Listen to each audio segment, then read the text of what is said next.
नमस्कार, आप देख रहे हैं साधना प्लस और मैं हूं आपके साथ पूजा अग्रवाल। बुलेटिन की शुरुआत करेंगे पंजाब, हरियाणा, हिमाचल की खबरों के साथ, लेकिन उससे पहले नजर इस वक्त की हेडलाइंस पर। किसानों का आंदोलन लगातार जारी। बॉर्डर पर बैठे किसानों ने ट्रैक्टर बाधित करने की घोषणा। रेलवे प्रशासन ने सुरक्षा व्यवस्था को लेकर कसी कमार। नगर निगम चुनाव के परिणाम हुए घोषित। अकाली दल के उम्मीदवार ने जीत हासिल की। मतदाताओं का किया धन्यवाद।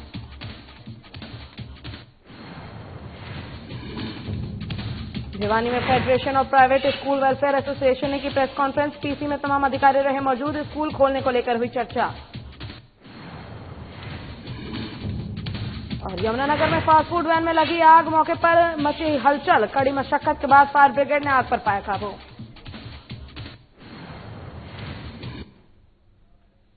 चलिए शुरुआत करेंगे खबरों से। कृषि कानून को रद्द करवाने के लिए किसानों का आंदोलन लगातार जारी है। पिछले 2.5 महीने से भी ज्यादा समय से किसान अपनी मांगों को लेकर बॉर्डर पर आंदोलन कर रहे हैं। बता दें कि बॉर्डर पर बैठे किसानों ने देश भर में रेल को रोकने के लिए, ट्रैक बाधित करने के लिए रणनीति बनाकर कमर कस ली है। वहीं इसी के चलते रेलवे पुलिस ने भी पूरी तैयारी कर ली है। किसानों के रेलवे ट्रैक को रोकने की घोषणा के बाद जहां रेलवे पुलिस कर्मचारियों की छुट्टियां रद्द कर दी गई है, वहीं हर स्टेशन पर सुरक्षा व्यवस्था बढ़ा दी गई है। उधर रेलवे पुलिस की मदद करने के लिए हरियाणा पुलिस भी मदद करने को तैयार है। बताते चले कि अधिकारियों का कहना है कि रेलवे ट्रैक बाधित न हो और किसान भी रेलवे ट्रैक तक न पहुंचे दिया जाए, और इसके लिए भी प्रशासन की ओर से पूरी तैयारियां कर ली गई है।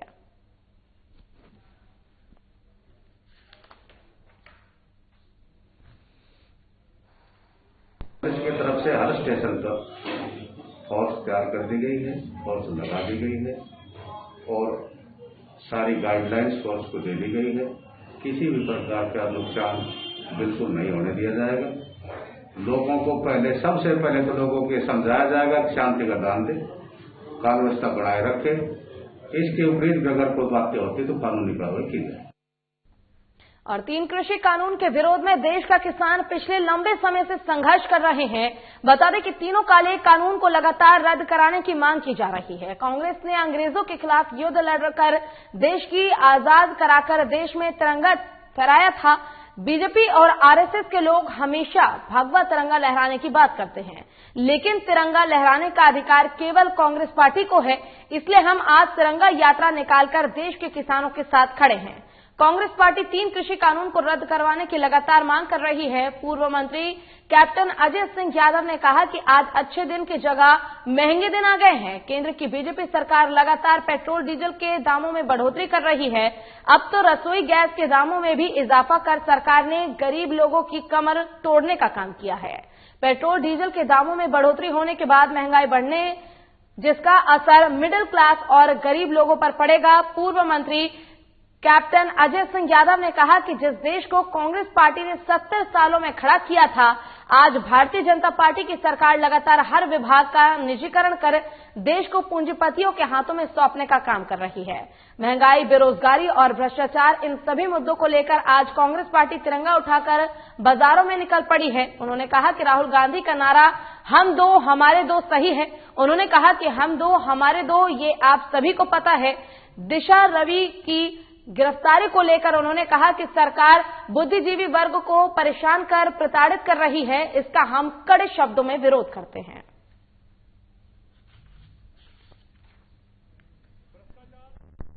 इन सब के खिलाफ हम लोग आज अपनी यात्रा निकाल रहे हैं। आप देखिए, गैस का सिलेंडर 810 रुपए कह रहे थे, सब्सिडी खत्म कर देंगे, होगी सब्सिडी खत्म। पेट्रोल का दाम 85 रुपए और 100 के आंकड़े पर पेट्रोल पहुंच गया है। सेंचुरी मारने वाले हैं। राज्य भर में स्थानीय निकाय चुनाव के परिणाम घोषित कर दिए गए हैं। आज यहां खुलासा करते हुए अतिरिक्त उपायुक्त विश्वेश सारंगल ने कहा कि जालंधर जिले की 8 नगर परिषदों और पंचायतों के लिए 416 उम्मीदवार थे। वहीं इस चुनाव में कांग्रेस के उम्मीदवारों को बहुमत मिली है। 416 कैंਡੀडेट्स खड़े हुए ਸੀਗੇ। ਸਾਡੇ 8 municipal council and Nagar panchayat total ਮਿਲਾ ਕੇ ਸੀਗੇ। ਉਹਨਾਂ ਵਿੱਚ 110 ਵਾਰਡਾਂ ਵਿੱਚ ਇਲੈਕਸ਼ਨਸ ਸੀਗੇ। ਉਹਨਾਂ ਵਿੱਚੋਂ 109 ਵਾਰਡਾਂ 'ਚ ਇਲੈਕਸ਼ਨ ਹੋਏ ਕਿਉਂਕਿ ਇੱਕ ਵਾਰਡ ਅਨਕੰਟੈਸਟਡ ਜਿੱਤ ਗਿਆ ਐਂਡ ਇਸ ਦੇ ਨਤੀਜੇ ਸਾਡੇ ਸਾਹਮਣੇ ਆ ਚੁੱਕੇ ਹੈਗੇ। ਬਾय एंड लार्ज ਅਸੀਂ ਦੇਖ ਰਹੇ ਜਦੋਂ ਪਾਰਟੀ ਪੋਜੀਸ਼ਨ ਦੇਖ ਰਹੇ ਤੇ ਕਾਂਗਰਸ ਪਾर्टी ने मैक्सिमम सीटां हासिल की। और अमृतसर नगर निगम चुनाव और नगर पंचायत चुनावों के नतीजे आज सामने आए हैं, जिसमें वार्ड नंबर 37 से गगनदीप सिंह सहजारा अकाली दल के उम्मीदवार इंद्रजीत सिंह पंडोरी से अमृतसर नगर निगम उपचुनाव में 137 वोटों के अंतर से जीत हासिल की है। आपको बता दें कि जीत के लिए वार्ड और कांग्रेस हाई कमांडेंट का धन्यवाद व्यक्त किया गया। साथ ही उन्होंने कहा कि ये जीत उनकी नहीं बल्कि पूरे वार्ड की जीत है। बता दें कि हल्का मजीठा में नगर पंचायत चुनाव में अकाली दल का वर्चस्व था, जहां विजयी उम्मीदवारों ने मतदाताओं के साथ साथ विक्रमजीत सिंह मजीठिया को भी धन्यवाद दिया और कहा कि मतदाताओं और पार्टी ने उन्हें सम्मान दिया है, उनकी उम्मीदों पर खरा उतरेंगे वो।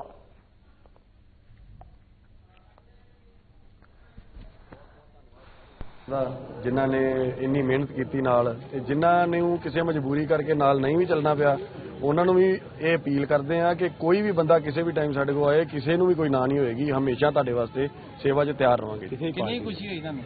खुशी ये हले लफ्ज नहीं है दसण वास्ते। विकास जी अगे बहुत वधिया कीता ते हुण बहुत वधिया अगे करांगे, कोशिश करांगे पूरी लीड ते वार्ड जित्ती साडी 588 लीड ते जित्ती। वार्ड वासियों नूं की कहना चाहुंदे? वार्ड वासियों दा धन्नवाद करते हैं, बहुत लीड ते जिताउण दी 588 वोटां ते जित्ते जी आपां, बहुत बहुत धन्नवाद करते हैं। श्रोमणी अकाली दल दे 11 सीटां खड़ियां ने इत्थे बहुत अनुभव है। बहुत वधिया लगी, दिलों धन्नवाद करदी सारी संगत दा जो सानूं वधिया लीड तो जिताया है। ਜਿਹੜੇ ਵਾਰਡ ਵਾਸੀਆਂ ਨੇ ਤੁਹਾਨੂੰ ਜਿਤਾਇਆ ਹੁਣ ਉਹਨਾਂ ਦੇ ਲਈ ਤੁਸੀਂ ਕੰਮ ਕਰੋ, ਜਿਹੜੇ ਵਾਅਦੇ ਕੀਤੇ ਆ ਜੀ ਇਹ ਪੂਰੇ ਕਰਾਂਗੇ। पूरे करांगे जो बहुत वधिया चंगा विकास करो है ना। और पूर्व शिक्षा मंत्री और झज्जर की विधायक गीता भुक्कल ने मीडिया से बातचीत के दौरान एक बार फिर से हरियाणा की बीजेपी और जेजेपी गठबंधन सरकार को निशाने पर लेते हुए उसे हर मोर्चे पर फेल बताया है। भुक्कल ने कहा कि हरियाणा में ग्रामीण स्तर पर अब मुख्यमंत्री और सरकार के मंत्रियों का विरोध हो चला है, यही वजह है कि सरकार अब पंचायत चुनाव कराने में भी देरी कर रही है। भुक्कल ने हरियाणा सरकार के कृषि मंत्री जेपी दलाल द्वारा किसानों की मौत को मजाक बनाए जाने पर भी विरोध जताया है। उन्होंने कहा कि दलाल साहब को कम से कम अपने उस महकमे की तो गरिमा बनाए रखनी चाहिए जो कि उन्हें किसानों के वेलफेयर के लिए मिली है। उन्होंने कहा कि दलाल ने किसान का मजाक नहीं उड़ाया बल्कि उस जवान का भी मजाक उड़ाया है जो कि देश की सीमा की रक्षा कर रहा है। और चूंकि जिस किसान की मौत को दलाल ने मजाक बनाया है उसका बेटा सैनिक है और देश की सेवा में तत्पर है। भुक्कल के अनुसार इस प्रकार का मजाक उड़ाया जाना एक तरह से छोटी सोच का परिचय है। गुरुवार को आंदोलनरत किसानों द्वारा देश भर में रेलवे ट्रैक रोकने की घोषणा पर पूछे गए सवाल का जवाब देते हुए भुक्कल ने कहा कि किसान चक्का जाम या फिर रेलवे ट्रैक रोकने जैसी प्रक्रिया इसलिए अपना रही है क्योंकि सरकार ने बातचीत के सभी रास्ते बंद कर दिए हैं। किसान ही नहीं बल्कि रेलवे विभाग का कर्मचारी भी रेलवे के लिए निजीकरण करने के प्रयास को लेकर सरकार के खिलाफ लामबंद हो रहा है और उसने हड़ताल शुरू कर रखी है। पेट्रोल, डीजल और रसोई गैस के दाम बढ़ाए जाने को लेकर भुक्कल ने कहा कि सरकार को पेट्रोल और डीजल जीएसटी के दायरे में लाने चाहिए, तभी आमजन को इसका लाभ मिल सकेगा। आज हालात ये हो गए हैं कि जहां डीजल के दाम बढ़ने से खेती करना महंगा हो चुका है, वहीं गरीब की रसोई का भी बजट बिगड़ता नजर आ रहा है। पूर्व शिक्षा मंत्री और झज्जर की विधायक गीता भुक्कल ने मीडिया से बातचीत की। उन्होंने अपने आवास पर यह बातचीत की है मीडिया से। इस दौरान उन्होंने बीजेपी और जेजेपी गठबंधन सरकार को निशाने पर लेते हुए कहा कि ये सरकार हर मोर्चे पर फेल है। भुक्कल ने कहा कि हरियाणा में ग्रामीण स्तर पर अब मुख्यमंत्री और सरकार के मंत्रियों का विरोध हो चला है, यही वजह है कि सरकार अब पंचायत चुनाव कराने में भी देरी कर रही है। भुक्कल ने हरियाणा सरकार के कृषि मंत्री जेपी दलाल द्वारा किसानों की मौत को मजाक बनाए जाने पर भी विरोध जताया है। उन्होंने कहा है कि जिस प्रकार से किसान की मौत का मजाक बनाया गया, ये न केवल उस किसान की मौत का मजाक है बल्कि एक जवान का भी मजाक उड़ाया गया है इसके दौरान, क्योंकि जिस किसान की मौत हुई है उसका बेटा जवान है। और उन्होंने कहा कि ऐसे में इस प्रकार का बयान कृषि मंत्री द्वारा दिया गया है और ये उनको शोभा नहीं देता है।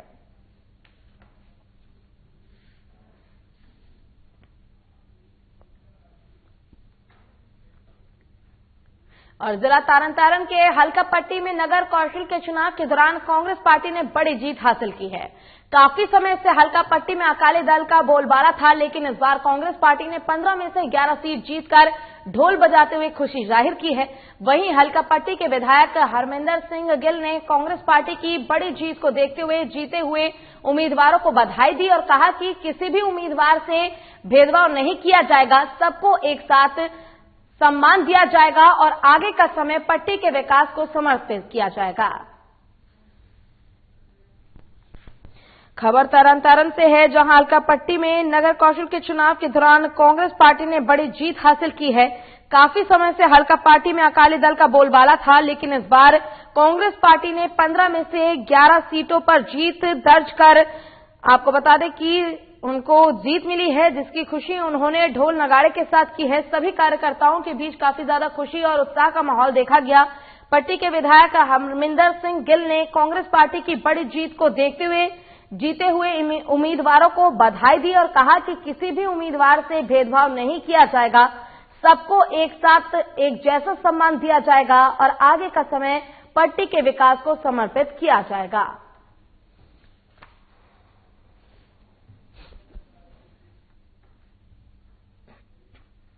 और शिरोमणि गुरुद्वारा प्रबंधन कमेटी 18 फरवरी को गुरु नानक देव जी के तीर्थ स्थान गुरुद्वारा श्री नानकाना साहिब की शहादत की पहली शताब्दी मनाने के लिए 18 फरवरी को पाकिस्तान के लिए रवाना होगी।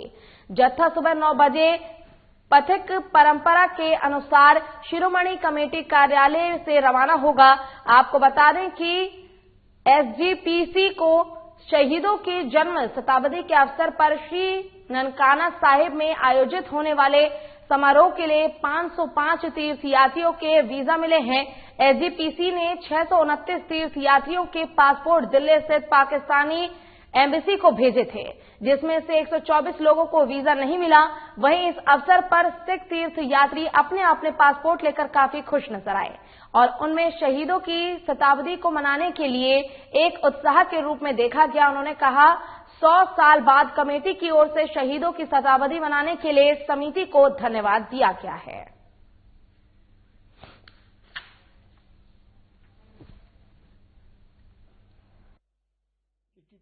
25 तक ਜਿਹੜਾ ਜਥਾ ਪਾਕਿਸਤਾਨ ਦੇ ਗੁਰਧਾਮਾਂ ਵਿਖੇ ਰਹੇਗਾ।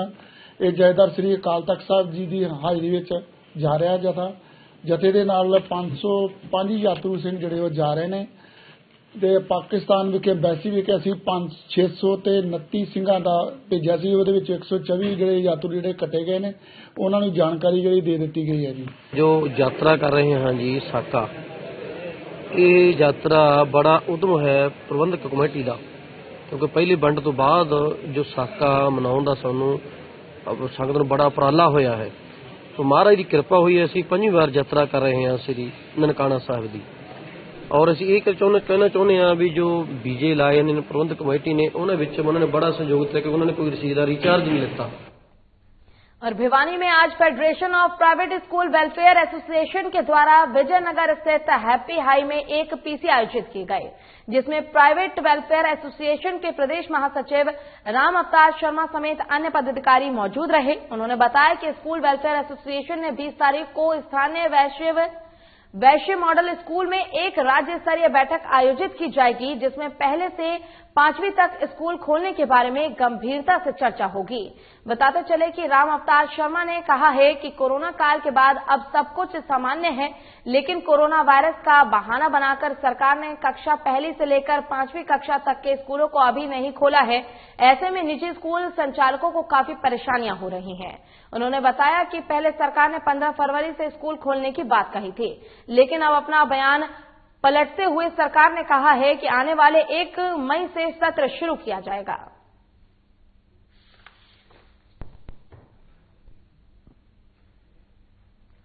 और करनाल स्थित प्रदेश के एकमात्र पक्षी विहार में घायल पक्षियों का इलाज किया जाता है। कल वसंत पंचमी पर पतंगबाजी के घायल हुए पक्षियों को लोग जीवों मंगलम पहुंचेंगे। और आपको बता दें कि चाइनीज डोर से बड़ी संख्या में पक्षी घायल हुए हैं, जिसको इलाज के लिए जीवों मंगलम में लाया गया है। और यूं तो वसंत पंचमी खुशियों और उमंग का त्योहार है और लोग खासकर बच्चों को इसका साल भर इंतजार रहता है, लेकिन यही त्योहार आमतौर पर आसमान में उड़ते बेजुबान पक्षियों के जान पर भारी पड़ता है। आसमान में उड़ते पतंग इन पक्षियों को घायल कर उन्हें जीवन भर के लिए दिव्यांग बना देती है और कई बार तो पक्षियों के जान पर भी बात बनाती है।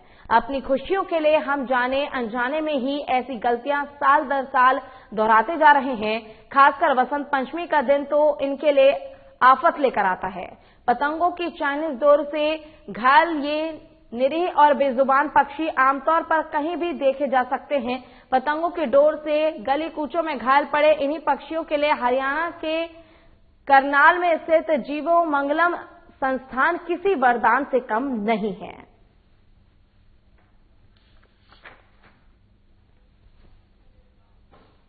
जीवो मंगलम संस्थान, जहां पर पक्षियों का किसी भी प्रकार का पक्षी हो उनका हर प्रकार का इलाज किया जाता है। तो अभी बसंत पंचमी तो कल ही हमारे बीच में गया है, लेकिन एक हफ्ता पहले से हमने देखा कि पक्षी किस प्रकार से घायल होकर यहाँ पर आ रहे हैं। तो जिनके अक्सर पंख कट जाते हैं, लेकिन एक कबूतर हमारे पास ऐसा आया जिसका पूरा गर्दन कट गया था। पक्षी में मैं तो लेके आऊँ, पता नहीं ऐसे कितने पक्षी घायल हुए होंगे। कि मैं तो मार्केट जा रहा था, मार्केट में देखा पतंग उड़ रही थी। पतंग से उसके डोर से ना तो पड़ लगे, पड़ के कबूतर एकदम नीचे आ गया। तो मैंने देखा भी कि क्या हो रहा है।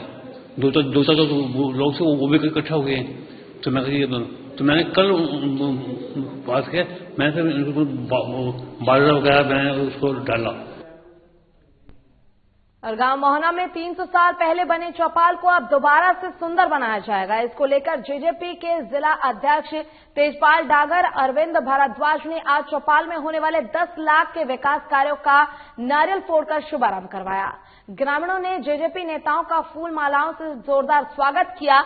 आपको बता दें कि प्रथला के गांव मोहाना में जहां आज जेजेपी के जिला अध्यक्ष तेजपाल डागर और अरविंद भारद्वाज ने 10 लाख के विकास कार्यों का बुजुर्गों को हाथों से नारियल फोड़वाकर शुभारंभ किया, वहीं इस मौके पर ग्रामीण गिरिराज सिंह ने बताया कि ये चौपाल 300 साल पुरानी है और यहाँ पर जो पेड़ खड़ा हुआ है वो करीब 700 साल पुराना है। आज जिस तरीके से उप मुख्यमंत्री दुष्यंत चौटाला ने इस चौपाल का संज्ञान लिया है, उसके लिए ग्रामीण उसका तहे दिल से धन्यवाद करते हैं और जल्द ही गांव में एक बड़ी रैली का आयोजन भी किया जाएगा, जिसमें उप मुख्यमंत्री को मुख्य अतिथि के तौर पर बुलाया जाएगा।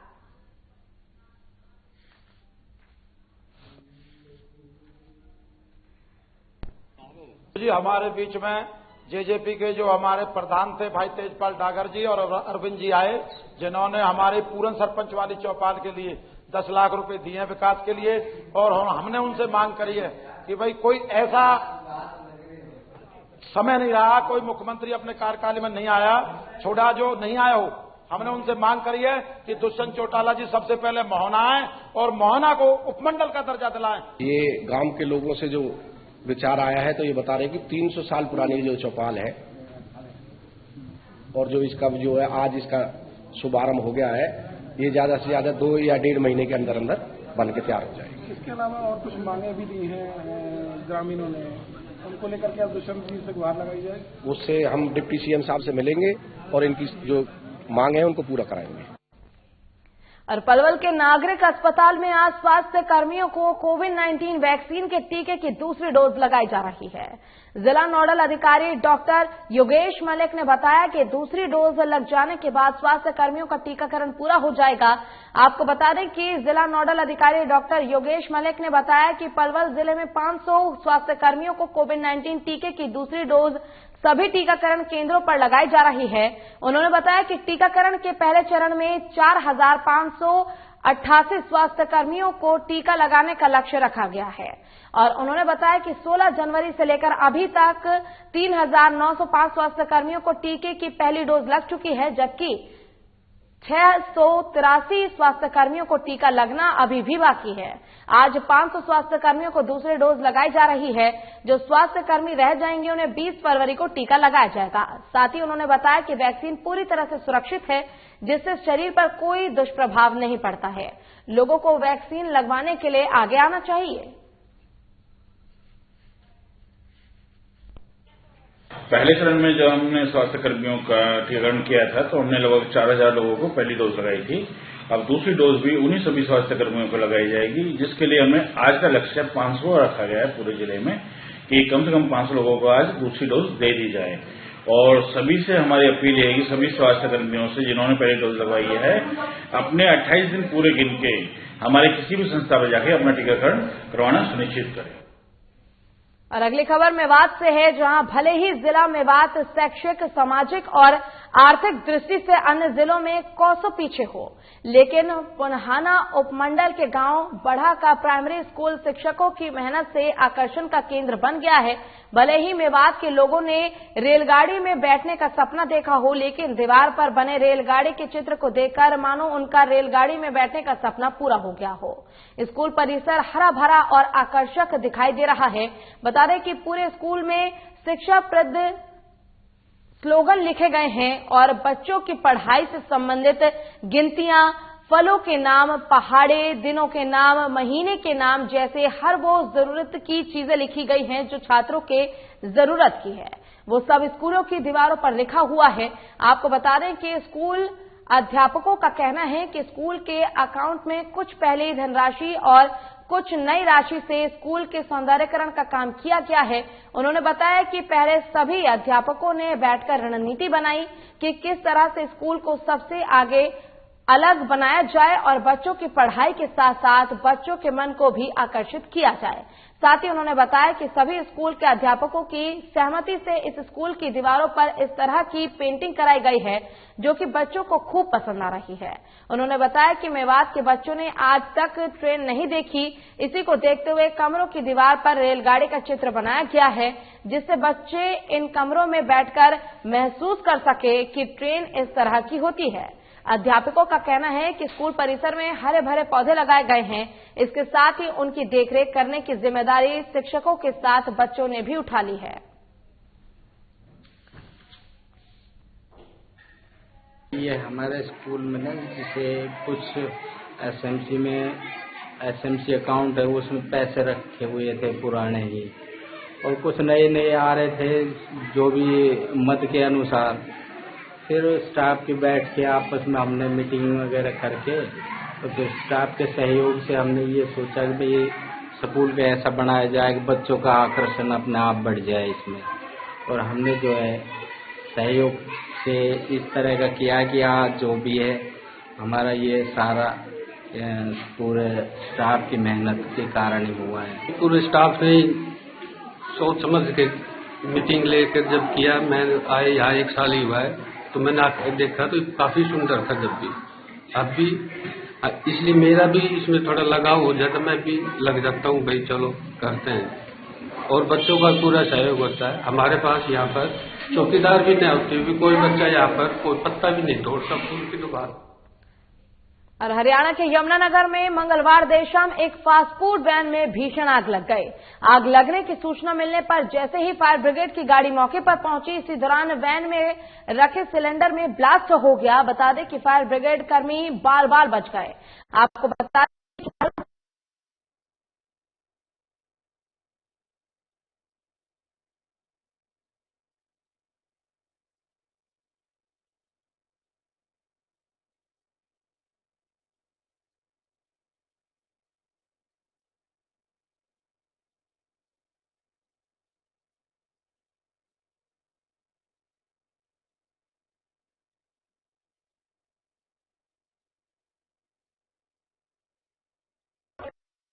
गाड़ी वहां हटाई। गनीमत रही कि फायर ब्रिगेड की गाड़ी ने आग पर काबू पाया, लेकिन तब तक वैन का अधिकांश हिस्सा जल चुका था। आग कैसे लगी और वैन में रखा सिलेंडर कमर्शियल था या फिर घरेलू, आपको बता दें कमर्शियल था या फिर घरेलू, क्या सिलेंडर में लीकेज की वजह से आग लगी, इन सारी चीजों पर जांच के बाद आग लगने की वजह सामने आएगी।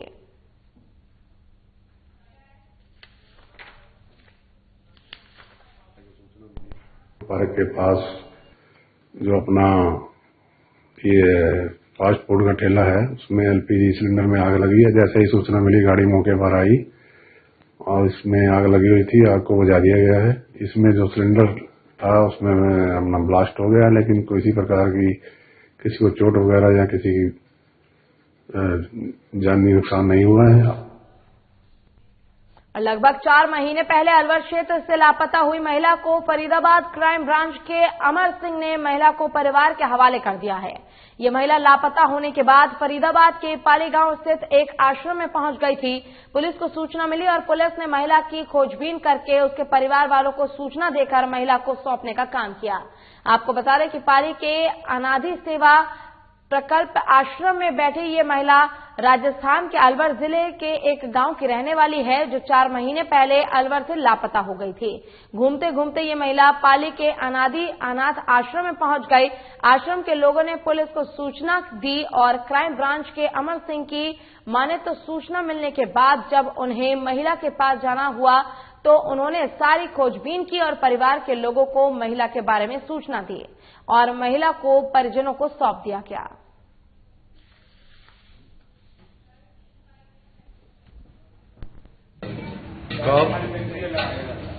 हम इसको लेके जा रहे हैं। कितने समय पहले निकली थी घर से? इसको 3-4 महीने। और अपने घर वाले को ले जा रहा, आप खुश हो अभी?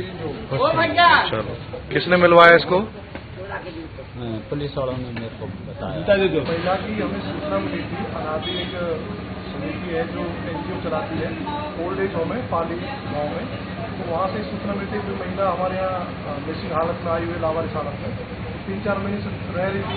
तो शुक्ला जी है जो संभालते हैं संस्था को, शुक्ला जी ने।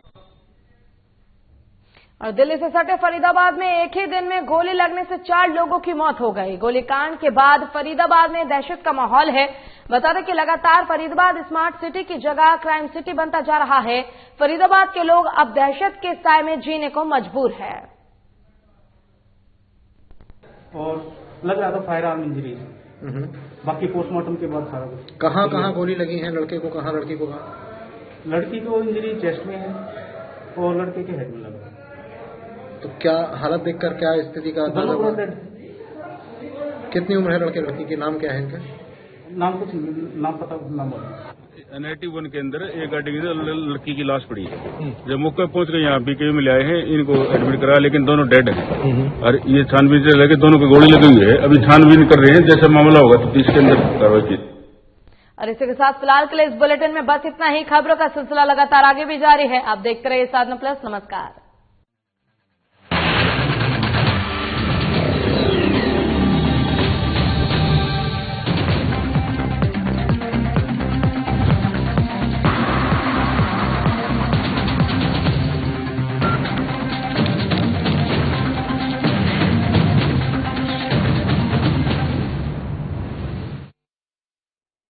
क्या आप दुबले